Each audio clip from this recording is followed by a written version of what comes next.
శ్రీ గురుభ్యో నమ. గురుర్బ్రహ్మ గురుర్విష్ణు గురుర్దేవో మహేశ్వర గురు సాక్షాత్ పరం బ్రహ్మ తస్మై శ్రీ గురవే నమ. అస్మద్గురుచరణ పాదారవిందాభ్యాం నమ. నిన్నటి మన మహాభారత ప్రస్థానంలో ఆ పరశురాముడి యొక్క చరిత్రను అంతటిని కూడా అకృతవ్రణుడు ధర్మరాజుతో చెబుతుంటే వింటున్నాం. ఆ విధంగా భృగు మహర్షి యొక్క అనుగ్రహం వలన సంతానవతులు అవడానికి మార్గం సుగమమైనప్పటికీ కూడా ఆయన ఉపదేశించిన ప్రకారానికి వ్యతిక్రమంగా తల్లి కూతుళ్ళు చేశారు. దాంతో ఆ భృగు మహర్షి అది తెలుసుకున్నటువంటి వాడై ఆ కోడలైనటువంటి సత్యవతితోటి ఈ విధంగా చెప్పండి, చెరువు ఉపయోగించారమ్మా, మీరు ఆలింగనం కూడా చేయబడింది, కానీ విపరీతంగా మీరు చేయడం వలన బ్రాహ్మణుడే క్షత్రీకర్మ చేసేటువంటి పుత్రుడు నీకు కలుగుతాడు, అలాగే బ్రాహ్మణుడి వలె ఆచరించి క్షత్రియుడే బ్రాహ్మణుడి వలె ఆచరించేటువంటి కుమారుడు నీ తల్లికి కలుగుతాడు అని చెప్పాడు. తన మామను సత్యవతి పదే పదే బ్రతిమాలింది. నా పుత్రుడు ఇటువంటి వాడు కాకూడదు, మనోడు క్షత్రియ స్వభావం కలవాడు అగుగాక అన్నది. అనేటప్పటికీ అప్పుడు ఆయన ఏవమస్త్వితి సాతేన పాండవ ప్రతినందిత జమదగ్నిం తతపుత్రం యజ్ఞే సా కాలాగతే. అలాగే అని భృగు తన కోడలను అనుగ్రహించాడు. ప్రసవ సమయంలో ఆమె జమదగ్ని అనేటువంటి ఒక కుమారుణ్ణి కంది. తేజసా వర్చసా చైవ యుక్తం భార్గవనందనం సవర్ధమానస్తేజస్వి వేదస్వాధ్యయనేన చ బహూన్ ఋషీన్ మహాతేజా పాండవే యాత్యవర్తత. ఆ భృగునందనుడు తేజస్సుతోటి వర్చస్సుతోటి పెరగసాగాడు. తేజస్వి అయినటువంటి జమదగ్ని ఇతర ఋషికుమారుల కంటే వేదాధ్యయనంలో ముందు నిలిచాడు. తం తు కృత్నో ధనుర్వేద ప్రత్యభాత్ భరతర్షభ చతుర్విధాని శాస్త్రాన్ని భాస్కరోపమ వర్చసం. ధనుర్వేదము 4 విధాలైనటువంటి అస్త్రాలు పూర్తిగా ఆయనలో స్వయంగా ప్రవేశించేట. సూర్య సమానమైనటువంటి తేజస్సు కలిగినటువంటి బుద్ధి కలిగినటువంటి వాడు అవడం వల్ల ఆయనలో 4 విధాలైనటువంటి అస్త్రాలు అలాగే ధనుర్వేదము కూడా పూర్తిగా స్వయంగా ఆయనలో ప్రవేశించేట. ఇది శ్రీమన్ మహాభారతే వనపర్వణి తీర్థయాత్రా పర్వణి లోమస తీర్థయాత్రాయాం కార్తవీర్యోపాఖ్యానే 15,000 ఈ విధంగా శ్రీమన్ మహాభారతంలో వనపర్వంలో తీర్థయాత్రా పర్వం అనే ఉపపర్వంలో లోమస తీర్థయాత్రలో కార్తవీర్యోపాఖ్యానం అనేటువంటి 115వ అధ్యాయం పూర్తయింది. 116వ అధ్యాయంలోకి మనం ప్రవేశించాం. అకృతవ్రణుడు ధర్మరాజుకి చెబుతున్నాడు, స వేదాధ్యయనే యుక్త జమదగ్నిర్మహాతపాః తపస్తేపే తతో దేవాన్ నియమాద్వశమానయత్.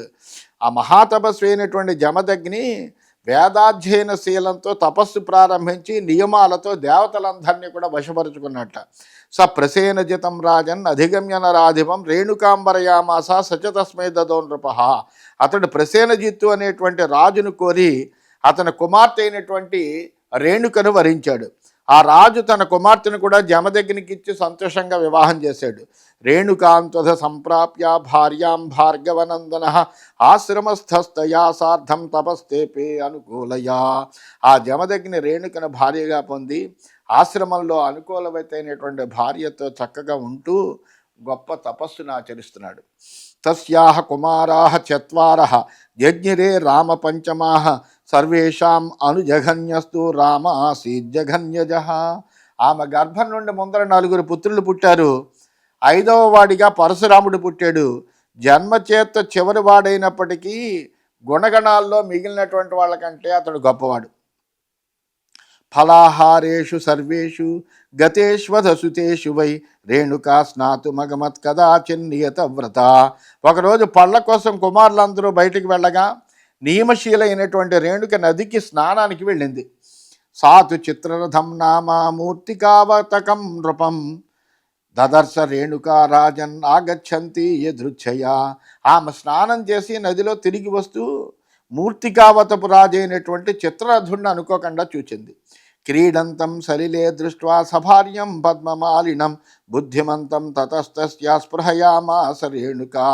అతడు గొప్ప కమలాల మాలను ధరించి ఐశ్వర్యవంతుడైనటువంటి చిత్రరథుడు తన భార్యతో జలక్రీడలాడుతున్న సమయంలో ఆ రాజుని మనస్సులో కోరుకుందామె.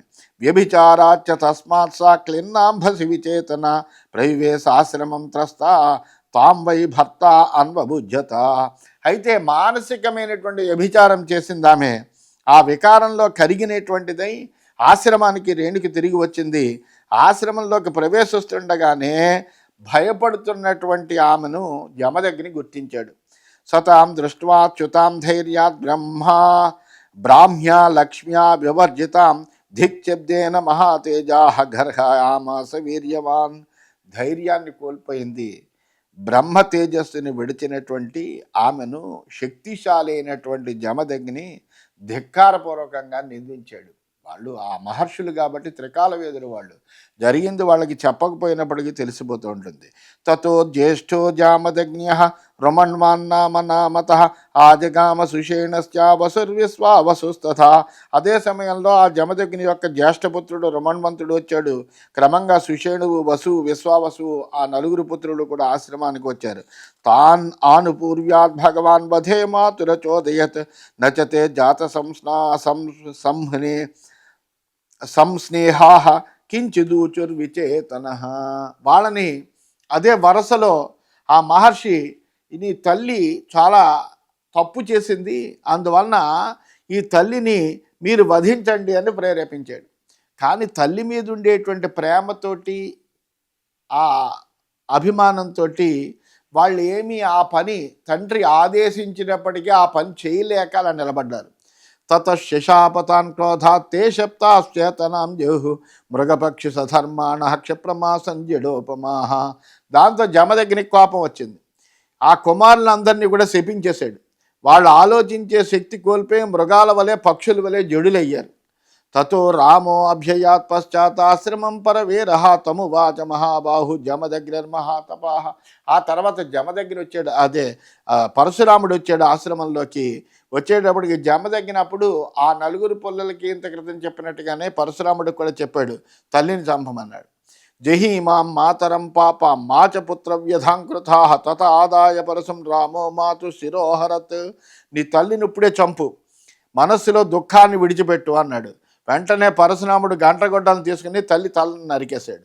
తతస్తస్య మహారాజా జమదగ్నేర్మహాత్మనః కోపోభ్యగచ్చత్ సహసా ప్రసన్నశ్చాబ్రవీదిమం ఇదం. ఎప్పుడైతే తండ్రి మాటని శిరసావహించి వెంటనే ఆ పని చేశాడో ఆ జమదగ్ని యొక్క కోపం పోయింది, ప్రసన్నత కలిగింది. అలా శాంతుడైనటువంటి వాడే అతనితో ఇలా అన్నాడు, మమేదం వచనాత్తాత కృతంతే కర్మ దుష్కరం వృణీష్వ కామాన్ ధర్మజ్ఞ యావతో వాంఛసే హృదా సబవ్రే మాతురుత్థానం అస్మృతించ వధస్య వై పాపేన తేన చాస్పర్శం భ్రాతॄణాం ప్రకృతిం తథా అప్రతిద్వంద్వతాం యుద్ధే దీర్ఘమాయుశ్చ భారత దదౌ చ సర్వాన్ కామాస్తాన్ జమదగ్నిర్మహాతపాః. నా మాటగా నువ్వు అసాధ్యమైనటువంటి పని చేసావు, తల్లిని చంపమంటే వెంటనే చంపేసావు. నువ్వు ఏమి ఆలోచనంగా ఇలా ఎవ్వరు చేయలేరు. నువ్వు ధర్మజ్ఞుడు, మనసులో ఉన్నటువంటి వరాలన్నీ కోరుకో, నీకు ఎటువంటి వరాలు కావాలంటే అవి ఇస్తానన్నాడు జమదగ్ని. అప్పుడు వెంటనే పరశురాముడు తండ్రితో ఏ విధంగా అన్నాడు, నా తల్లిని బ్రతికించండి, నా చేతిలో చనిపోయినటువంటి విషయం ఆమెకు తెలియకుండా వరం ఇవ్వండి, మానసిక పాపం ఆమెకు చేరకుండానట్లుగా నా సోదరులందరూ కూడా బతికేటట్టుగా అనుగ్రహించండి, యుద్ధంలో నన్ను జయించేటువంటి వాడు లేకుండా దీర్ఘాయువునివ్వండి అని ప్రార్థించాడు. ఆ మహాతపస్వి అయినటువంటి జమదగ్ని ఆ వరాలన్నీ కూడా పరశురాముడికి ఇచ్చాడు. కదాచిత్తు తథైవాస్య వినిష్క్రాంతా సుతా ప్రభో అధానోపపతిర్వీర కార్తవీర్యో అభ్యవర్తత. ఒకనాడు వాళ్ళందరూ పూర్వంలాగే బయటికి పళ్ళ కోసం వెళ్ళారు. అనూపదేశపు రాజు అయినటువంటి కార్తవీర్యార్జునుడు అక్కడికి వచ్చాడు. తమ ఆశ్రమపదం ప్రాప్తం ఋషేర్భార్య సమార్చయత్ సయుద్ధ మద సమ్మత్త నాభ్యనందత్తార్చనం. ఆ ఆశ్రమంలో ఋషిపత్ని అయినటువంటి రేణుక అతనికి ఆ సమయానికి తగినటువంటి విధంగా ఆతిథ్యం ఇచ్చింది. యుద్ధాన్ని కోరినటువంటి కార్తవీర్యార్జునుడు ఆ సత్కారాన్ని స్వీకరించలేదు. ప్రమధ్య చాశ్రమాత్ తస్మాత్ హోమధేనోస్తథా బలాత్ జహారవస్సం క్రోశంచాహ భవంజ చ మహాద్రుమాన్. ఆ హోమధేనువు అరుస్తూ ఉంటే దూడను బలవంతంగా ఆశ్రమం నుంచి అపహరించాడు. అక్కడ ఉండేటువంటి చెట్లనన్నీ కూడా నాశనం చేశాడు. ఇలాగా అక్కడ రకరకాలైనటువంటి విధ్వంసం సృష్టించాడు. ఆగతాయ చ రామాయ తదా చ పితా స్వయం గాంచ రురోదితిం దృష్ట్వా కోపో రామం సమావిశత్. ఆ ఆశ్రమానికి తిరిగి వచ్చిన పరశురామునికి తండ్రి స్వయంగా విషయాన్ని తెలిపాడు. ఇలా కార్తవీర్యార్జునుడు వచ్చాడు, హోమధేను మీద అతను దృష్టి పడింది, వెంట ఇలాగా దాన్ని వస్తని దూడను తీసుకుపోయాడు, ఇదంతా నాశనం చేశాడు అని చెప్పాడు. అప్పుడు ఆ హోమధేనువు తన దూడ కోసం ఏడుస్తోంది. ఆ హోమధేనువు కేసు చూసి వెంటనే పరశురాముడికి చాలా కోపం వచ్చింది. స మృత్యువశమాపన్నం కార్తవీర్యముపాద్రవత్తస్యాధయుధి విక్రమ్య భార్గవ పరవీర చిచ్ఛేద నిషితైర్భల్లై బాహూన్ పరిఘసన్నిభాన్ సహస్ర సంహితాన్ రాజన్ ప్రగృహ్య రుచిరం ధను. ఆ మృత్యువశుడైనటువంటి కార్తవీర్యుణ్ణి పరశురాముడు ఎదుర్కొన్నాడు. పరశురాముడు యుద్ధంలో అందమైనటువంటి ధనుస్సు తీసుకుని తీక్ష్ణమైనటువంటి బాణాలతోటి అతడి 1000 చేతుల్ని నరికేసట. అభిభూత స రామేణ సంయుక్త కాలధర్మణ అర్జునస్యాధ దాయాద రామేణ కృతమన్యవ ఆశ్రమస్థం వినా రామం జమదగ్నిముపాద్రమన్ తేతం జఘ్నున్ మహావీర్యం అయుధ్యంతం తపస్వినం. ఓడినటువంటి కార్తవీర్యుడు ఆ పరశురాముడి చేతిలో చచ్చిపోయాడు. అర్జునుని యొక్క దాయాదులు పరశురామునిపై కోపించి పరశురాముడు లేనప్పుడు జమదగ్ని మీద దాడి చేశారు. మహావీరుడు, యుద్ధకాంక్ష లేనటువంటి వాడు, తాపసి అయినటువంటి జమదగ్ని మహర్షిని ఆ రాజులందరూ కూడా ఆ కార్తవీర్యార్జునుని యొక్క దాయాదులైనటువంటి వాళ్ళందరూ కూడా సంహరించారట. అసకృత రామరామేతి విక్రోశం తమనాధవత్ కార్తవీర్యస్య పుత్రాస్తు జమదగ్నిం యుధిష్ఠిర పీడయత్వా శరైర్జగ్ము యథాగతమరిందమాః అపక్రాంతేషు వైతేషు జమదగ్నౌ తథాగతే సమిత్పాణిరుపాగచ్చతాశ్రమం భృగునందన సదృష్ట్వా పితరం వీరః తథా మృత్యువసంగతం అనర్హతం తథాభూతం విలలాపసు దుఃఖితః. ఓ ధర్మరాజా, పదే పదే రాముణ్ణి రామ రామ రామ రామ అంటూ విలపిస్తూ ఆయన అనాథవలే విలపిస్తూ ఉంటగా ఆ కార్తవీర్యార్జునుడి యొక్క పుత్రులు అందరూ కూడా జమదగ్నుడిని సంహరించారు. శత్రునాశకులే కార్తవీర్యుని పుత్రులు జమదగ్ని చంపి వచ్చిన చోటకే తిరిగి వెళ్ళారు. వాళ్ళు వెళ్ళిన తర్వాత జమదగ్ని మరణించగా దర్భలు స్వీకరించి పరశురాముడు ఆశ్రమంలోకి వచ్చాడు. వీరుడైనటువంటి పరశురాముడు తండ్రి చంపబడ్డాడు అని తెలుసుకొని ఇతడు ఈ విధంగా చంపబడడానికి అర్హుడు కాదే, మహర్షి ఎప్పుడు కూడా తపస్సు చేసుకుంటూ ఉంటాడు, అటువంటి వాడిని ఇలా చంపారా అని ఆ తండ్రిని చూసి పాపం చాలాసేపు దుఃఖించాడు. ఇది శ్రీమన్ మహాభారతే వనపర్వణి తీర్థయాత్రాపర్వణి లోమస తీర్థయాత్రాయాం కార్తవీర్యోపాఖ్యానే జమదగ్నిబధే షోడశాధికతమోధ్యాయ. ఈ విధంగా శ్రీమన్ మహాభారతంలో వనపర్వంలో తీర్థయాత్రా పర్వం అనే ఉపపర్వంలో లోమస తీర్థయాత్రలో కార్తవీర్యోపాఖ్యానం అనే జంలో జమదగ్ని వధ అనే 116వ అధ్యాయం అయింది. 117వ అధ్యాయంలోకి మనం ప్రవేశించాం. అప్పుడు ఆ చనిపోయినటువంటి తండ్రిని చూసి బాధపడుతున్నటువంటి పరశురాముడు ఈ విధంగా అన్నాడు. మమపరాధాత్తై క్షుద్రై హతస్త్వం తాత బాలిసై కార్తవీర్యస్య దాయాదై వనే మృగైవేషుభి. కార్తవీర్యార్జునుడిని చంపినటువంటి వాడు పరశురాముడు. ఆయన మీద ఉండే కోపంతో ఆయన తండ్రిని చంపారు వీళ్ళు. అందువల్ల నా తప్పిదం చేత ఈ నీచులు మూర్ఖులు కార్తవీర్యుని పుత్రులు అడవిలో బాణాలతో మృగాన్ని చంపినట్టుగా నేను చంపారయ్యా. ధర్మజ్ఞస్య కథంతాత వర్తమానస్య సత్పథే మృత్యురేవం విధో యుక్త సర్వభూతేష్వనాగస. మీరు ధర్మజ్ఞులే సన్మార్గంలో నడుస్తున్నారు, మీరు ఇతర ప్రాణుల్ని వేటిని కూడా హింసించరు, మీకు ఇటువంటి దుర్మరణం అనేటువంటిది ఉచితమైనది కాదు. కిన్ను తైర్నకృతం పాపం యైర్భవాన్ తపసి స్థిత అయుధ్యమానో వృద్ధ సంహత శరశతైష్యతై. మీరు తపస్సులో ఉండి యుద్ధ విముఖులై వృద్ధులై ఉన్న 100ల కొద్ది తీక్ష్ణ బాణాలతో మేము చంపారంటే ఇంక వాళ్ళు చెయ్యని పాపమేముంది, ఇంతకంటే గొప్ప పాపమేం లేదు. కిన్ను తే తత్ర వక్ష్యంతి సచివేషు సురుసు చ అయుధ్యమానం ధర్మజ్ఞం ఏకం హత్వా అనపత్రపాహ. రాజు అంటే ఎలాంటి వాడంటే అసలు ఆయుధం లేని వాడితో యుద్ధం చేయకూడదు. అటువంటి తపస్సు చేసుకునేటువంటి నిన్ను పైగా ఒక్కడో నువ్వు 100 మంది వాళ్ళు వచ్చి ఈ విధంగా చంపడం అనేటువంటిది చాలా అసహ్యంగా ఉంది. ఆ సిగ్గులేనటువంటి రాజకుమారులు యుద్ధం ఇష్టం లేక ధర్మజ్ఞులై అసహాయులైన మేము చంపి వాళ్ళు ఇంకా ప్రజలకేం చెబుతారు? వాళ్ళ పాలనలో నీతిని ఏం విధంగా బోధిస్తారు? దీన్ని ఏ విధంగా సమర్థించుకుంటారు అని బాధపడ్డాడు. విలప్యైనం సకరుణం బహునానా విధం నృప ప్రేతకార్యాణి సర్వాణి పితుశ్చక్రే మహాతపా దదాహ పితరంచాగ్నౌ రామ పరపురంజయ ప్రతియజ్ఞే వధంచాపి సర్వక్షత్రస్య భారత. ఈ విధంగా అనేక రకాలుగా ఆలోచించి దుఃఖంతో బాధపడినటువంటి వాడే ఆ పరశురాముడు తండ్రికి దహన సంస్కారాలన్నీ యథావిధంగా జరిపించాడు.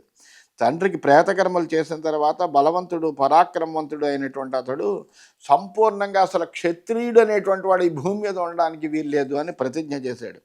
సంక్రుద్ధో అతిబల సంఖ్యే శస్త్రమాదాయ వీర్యవాన్ జఘ్నవాన్ కార్తవీర్యస్య సుతాన్ ఏకో అంతకోపమః.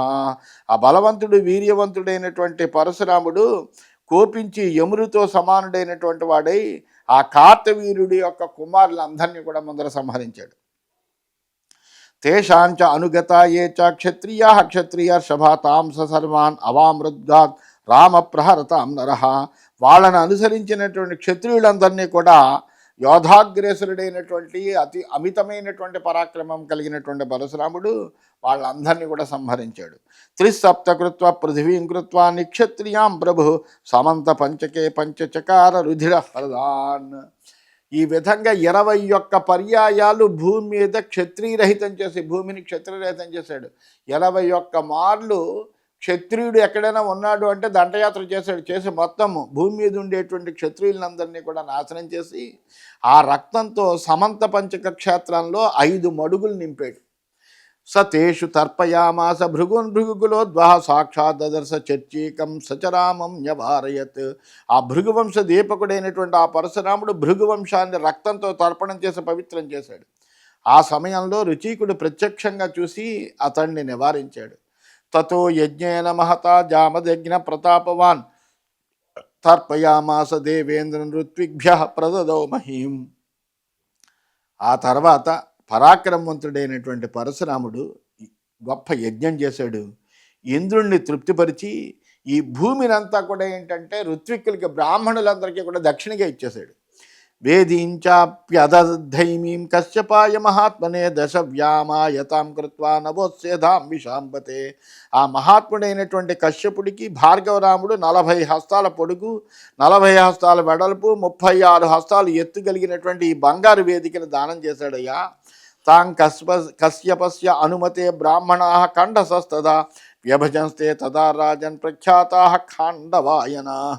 ఆ సమయంలో ఆ కశ్యపుడి యొక్క ఆజ్ఞ చేత బ్రాహ్మణులు ఆ భూమిని ఖండాలుగా తీసుకున్నారు.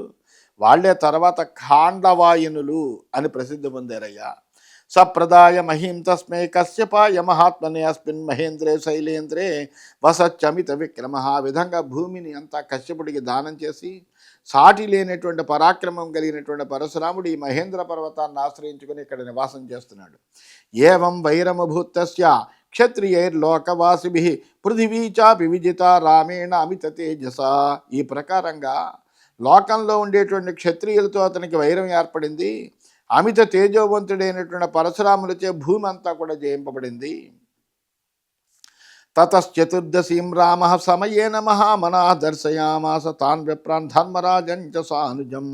ఆ మన్నాడు చతుర్దశి రోజు వచ్చింది. ఈ విధంగా పరశురాముల వృత్తాంతం అంతా ఆకృతవర్ణుడు చెప్పాడు. చతుర్దశి నాడు పరశురాముడు వస్తాడు అని చెప్పాడు. అందువల్ల ఆ మన్నాడు చతుర్దశి అయింది. ఆ చతుర్దశి రోజున సోదరులతో కూడినటువంటి ధర్మరాజుకి ఆ పరశురాముడు దర్శనమిచ్చాడు. సతమానత్య రాజేంద్ర భ్రాతృభిస్సహిత ప్రభు ద్విజానాంచ పరాం పూజాంచక్రే నృపతి సత్తమ. ఆ రాజశ్రేష్ఠుడు ప్రతిభావంతుడైనటువంటి ధర్మరాజు తన సోదరులతోటి ద్రౌపదితోటి కలిసినటువంటి వాడై పరశురాముణ్ణి బ్రాహ్మణులు విశేషంగా పూజించాడు. అక్కడ అర్చిత్వా జామదగ్న్యం సపూజితస్తే నచోదిత మహేంద్ర భుష్యతాం రాత్రిం ప్రయయో దక్షిణాముఖ. ఆ పరశురాముణ్ణి ఆ విధంగా అర్చించిన తర్వాత స్వయంగా ఆయనచే సమ్మానింపబడినటువంటి వాడై ఆయన ఆజ్ఞ స్వీకరించి ధర్మరాజు ఆ రాత్రంతా మహేంద్ర పర్వతం మీద గడిపాడు. అక్కడ ఉండేటి విశేషమైనటువంటివన్నీ కూడా చూసుకున్నాడు. అట్లాగే అక్కడ స్నానాలను చేశాడు. ఉదయాన్నే లేచాడు. మళ్ళీ దక్షిణ దిక్కుగా ఆయన తీర్థయాత్రలు చేయడం కోసమని అక్కడి నుంచి తన యొక్క ప్రస్థానాన్ని మళ్ళీ మొదలెట్టాడు.